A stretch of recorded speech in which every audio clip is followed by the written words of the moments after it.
3 years of the same voice. Tonight, it echoed through more than his headphones. The podcast app glowed. Nightfall Whispers. He'd played every episode at least twice. He yanked out an earbud. The same voice came through the wall.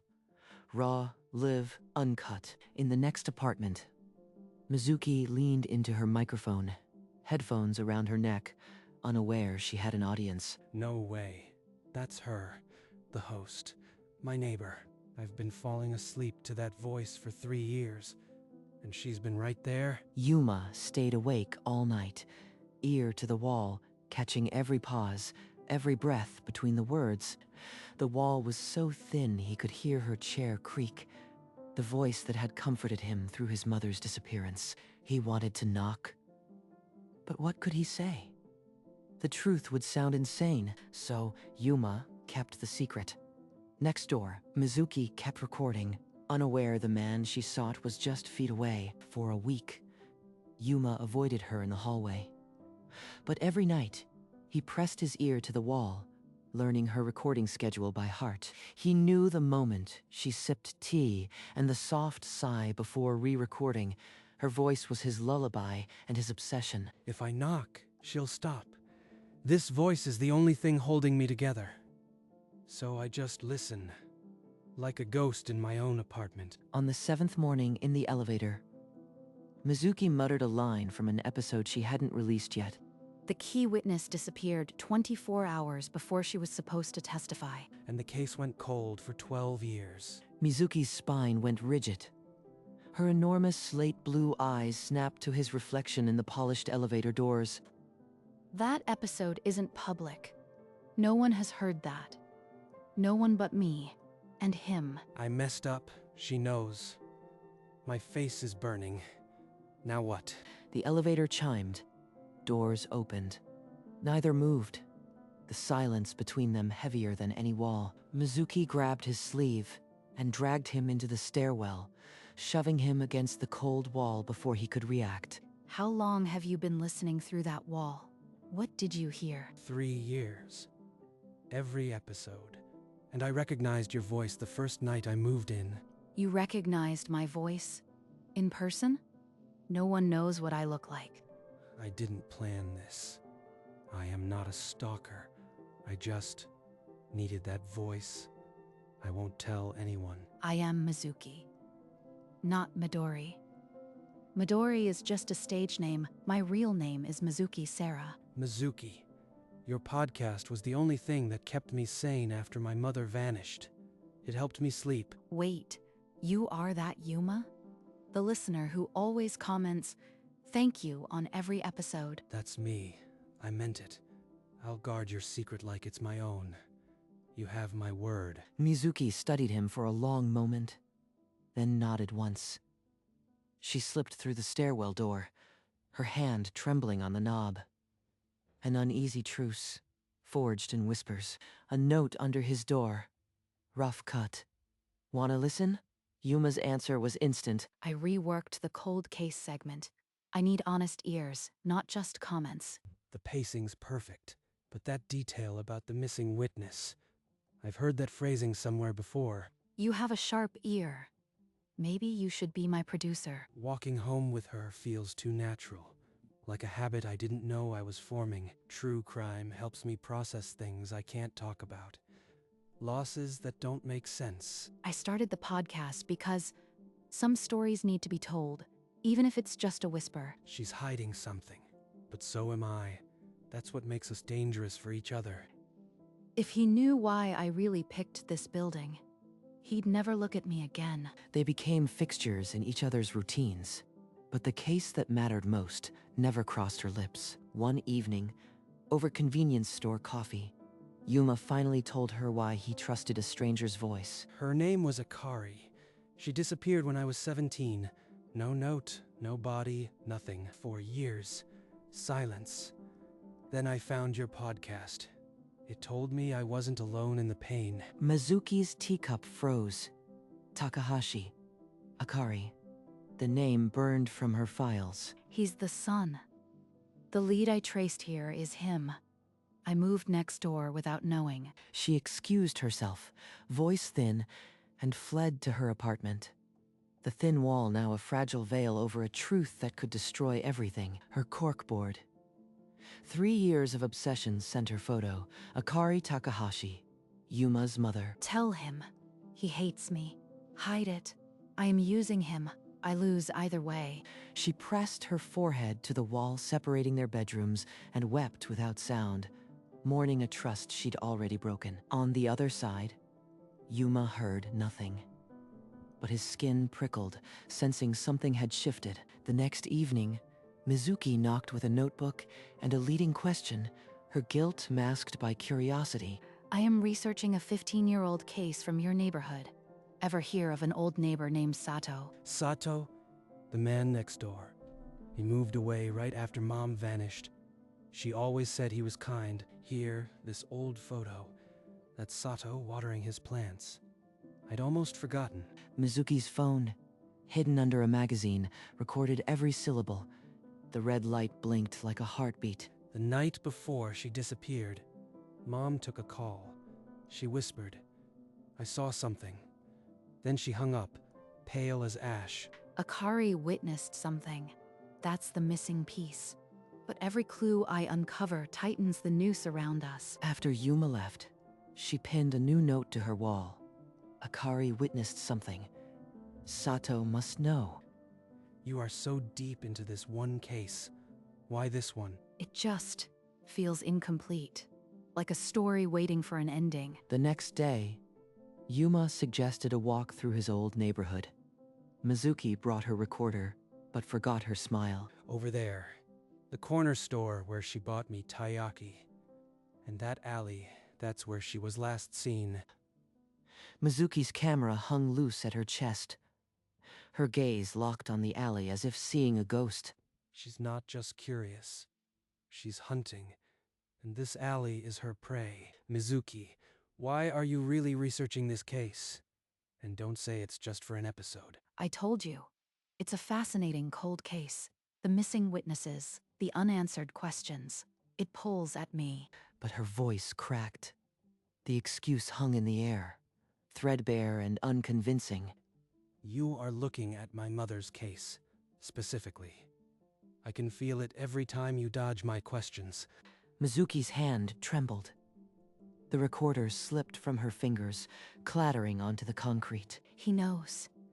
Not the whole truth, but enough to break this fragile thing between us. Back in Mizuki's apartment, the silence was thicker than after a confession. She couldn't look at him. "Let me get us coffee." "You look drained," she said, grabbing her keys with trembling hands. Drained, I am boiling. And she just gave me the chance I need. He opened her desk drawer. The folder was the first thing he touched. His mother's name, written in her careful script. Akari Takahashi. Timeline of the last 3 years. Photos, addresses, a note. Traced lead to this building. Son now lives here. His vision blurred. She didn't just stumble into his life. She had been hunting his address before he ever moved in. Every conversation, every stolen glance. She was studying my pain for her podcast. The elevator chimed down the hall. He shoved the folder back, hands shaking, and straightened his shirt, a liar's resolve hardening. They only had the canned stuff. Sorry, it's not fresh. It's fine. I think I lost my taste for anything sweet. Yuma lay in the dark, the ceiling a blank screen for every memory now rewritten. Her kindness was a lens. The coffee, the walks, the whispered, I needed you all, while she was reading my mother's file like a script. By sunrise, he had no tears left. Only a cold, steady anger. He would not be a source for her next episode. I am taking that folder. I am making her say it to my face. He walked to her door, each step a drumbeat, the folder he'd retrieved from her desk heavy in his grip. He knocked. A moment later, the door opened a crack, her slate blue eyes blinking into the hallway. Yuma, it's early. Is something wrong? He raised the folder. Her eyes went from curiosity to frozen terror. The blood drained from her face. I found your research. 3 years of my family's pain, cataloged like a case file. We need to talk now. He stepped inside without waiting. The folder landed on her table like a charges sheet. 3 years. You built your career on my mother's disappearance. How long were you going to use me before revealing the truth? It wasn't like that. I started the podcast because your mother's case haunted me. I traced a lead here. I never thought you'd move in. I told myself it was justice, not obsession. Then I met you, and I couldn't stop. I am so sorry. Her tears soaked his shirt. He stayed rigid. Sorry? You recorded my last talk about her. That wasn't justice. That was harvesting. The folder dropped, scattering photos. Mizuki flinched. I trusted you with the voice that made me feel safe. You were just taking notes. He walked out. The photos of his mother stared up at her. In his apartment, he sank onto his bed, her sobs echoing through the silence. Hours later, he sat up. His mother's photo was still beside the lamp, smiling from a time before the silence. Mom, the police gave up after 2 years. I was just a kid, but that lead she found, it's the only real thing in 15 years. He realized, cold and clear, that his pride had no right to bury the truth. Mizuki's obsession was his only chance. I'll work with her, professional only. For you, Mom, not for her. He walked back to her door, the folder heavy again, but this time with purpose, not accusation. He knocked. The door opened to Mizuki, eyes swollen, hair unkempt. She looked like she hadn't moved all night. I am still furious, but if your lead is real, I'll help you investigate. Professional only. No friendship. Thank you. I never wanted to hurt you. I'll prove it was always about her, not the podcast. He extended a hand. She took it. Cold, formal, a contract sealed over a ghost. Thus began the real investigation. 2 strangers bound by one woman's memory. The wall between them never thinner. At Yuma's request, his father sent over the original police report and a list of witnesses never interviewed. This witness, a neighbor named Sato. He reported seeing a car with a strange bumper sticker the night your mother vanished. Sato? He was our neighbor. He moved away right after Mom disappeared. I never knew he saw anything. The police never interviewed him. His statement was just filed and forgotten. They searched public records, old phone books, and nursing homes within 100 miles. Then he might remember. We have to find him before it's too late. I've got a match. A retirement home 3 hours north. If Sato was alive, he might be the missing link. For the first time, Yuma felt a surge of hope, a lead real enough to touch. But in Mizuki's silence, he sensed the weight of what they might unearth. The 3-hour drive was silent, each lost in the possibility of what Sato might say. She always liked purple flowers. Ironic if the car that took her was that color. The retirement home smelled of lavender and old paper. Sato's room was at the end of a long hall. Mr. Sato, we're investigating Akari Takahashi's case.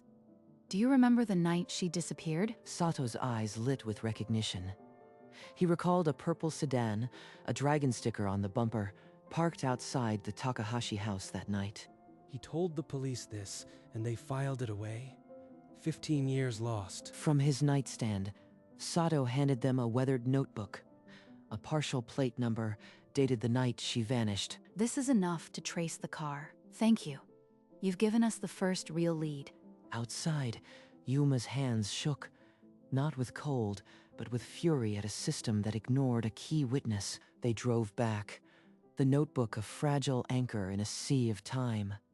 The truth finally had a shape. Back home, Mizuki traced the dragon bumper sticker to a small gang that operated in the prefecture during the 90s. I asked a contact to run the partial plate.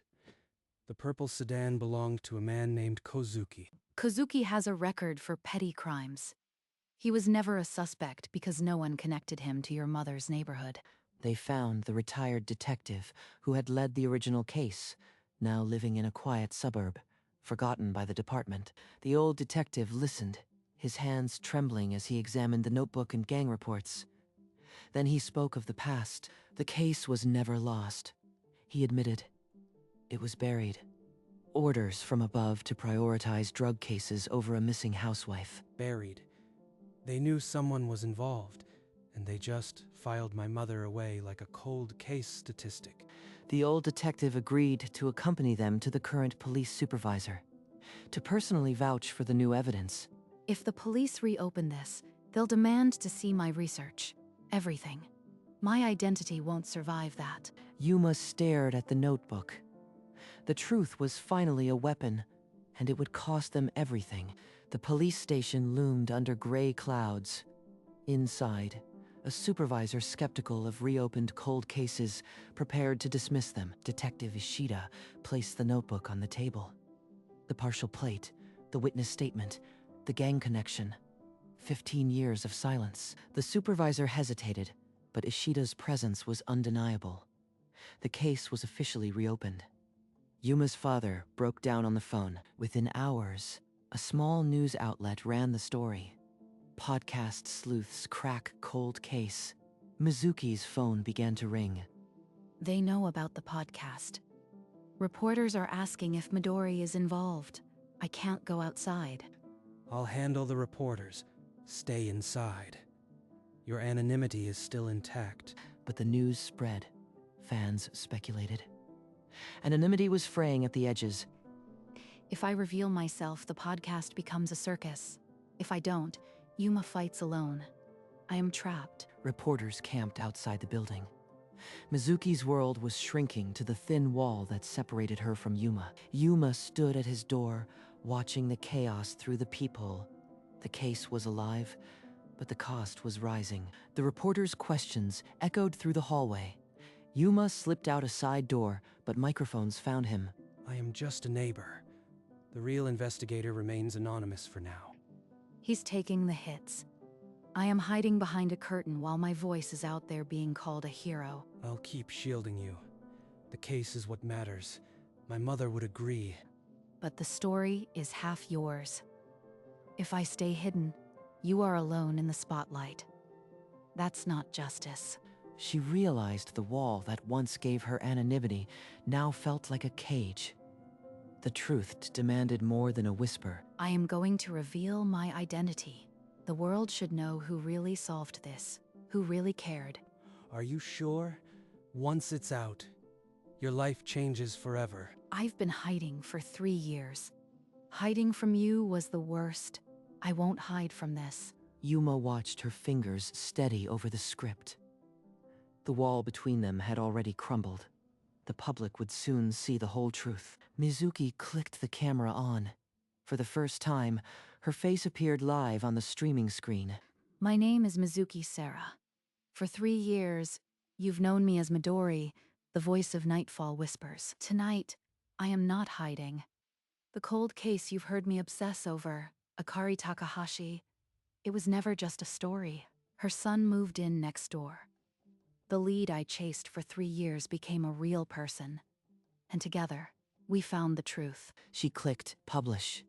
The episode, titled The Voice Through the Wall, began its silent journey into millions of ears. Within minutes, notification bells began. 10 downloads, then 1,000, then a wall of comments crashing in. Yuma watched from his dim apartment, phone in hand, the download counter matching the pounding in his chest. She just handed the world her name and my mother's story. All I can do now is stand by her. News alerts lit up. Anonymous podcaster reveals identity. Cold case breakthrough. Their story was out, irreversibly. I've given away the last piece of my privacy. But for the first time, the truth has a face. Both of ours. The viral episode flooded police with tips. Within 3 days, they located Kozuki in hiding. Kozuki broke in interrogation. Akari had witnessed his drug deal. He panicked and abducted her. He led them to a remote hillside. No remains, but a buried scarf. Her scarf confirmed the truth. Yuma stood at the police station, his father's hand crushing his own as the news came. She fought him, and then she was gone. But now we know. We finally know. We finally know. All those years I slept to a voice that was chasing this monster without knowing. She gave us this. Mizuki stayed in the background, hands clasped, feeling the weight of her obsession finally land. The detective who had buried the case stood aside as Yuma's family finally received what justice remained. Kozuki was charged. The case would be closed, but the hollow echo of a missing grave remained. Yuma turned to Mizuki. No thanks were spoken, but the silence they'd once shared now held the truth they'd both paid for. A small memorial for Akari Takahashi drew only family and a few who remembered. Mizuki stood a few paces back until Yuma crossed the grass and extended a hand. You gave us the truth. Stand with us. She took his hand, and for the first time, they stood together without secrets. He forgave me. He sees the person, not the podcast. That evening, she uploaded the final episode of Nightfall Whispers, retitled The Voice Through the Wall. Downloads shattered records.